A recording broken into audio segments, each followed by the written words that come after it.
C'è una nuova speranza per la Casa dei Gelsi di Treviso. Sono finalmente ripartiti infatti i lavori di ampliamento dell'hospice di via Fossagera, dopo che l'esaurimento dei fondi la scorsa estate ne aveva pregiudicato la prosecuzione.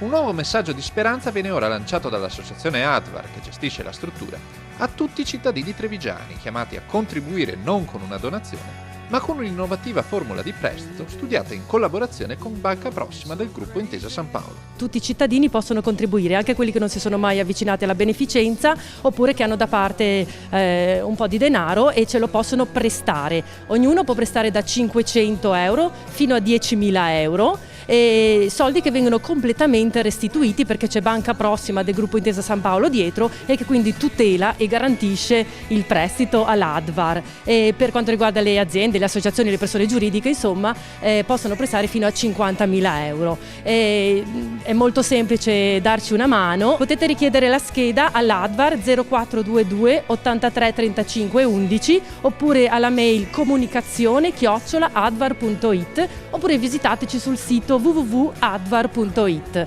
Si chiama Terzo Valore il progetto in modalità Presto Bene, proprio perché cerchiamo appunto aiuto per non fermare più i lavori, perché a settembre li abbiamo dovuti fermare e quindi vorremmo andare avanti. Quando ci siamo incontrati col consiglio di amministrazione di Advar abbiamo illustrato quali potevano essere le offerte di prodotti che, al contrario di quelli tradizionali bancari, potessero aiutare la realizzazione del progetto coinvolgendo il territorio e quindi le persone che dopo avranno il beneficio di questo allargamento della struttura, con dei prodotti finanziari alternativi rispetto a quelli tradizionali che consentono pertanto di realizzare il progetto a dei costi finanziari più contenuti. La speranza è di raccogliere i 500.000 euro necessari per portare al grezzo la struttura e raggiungere così un'altra importante tappa al percorso di ampliamento.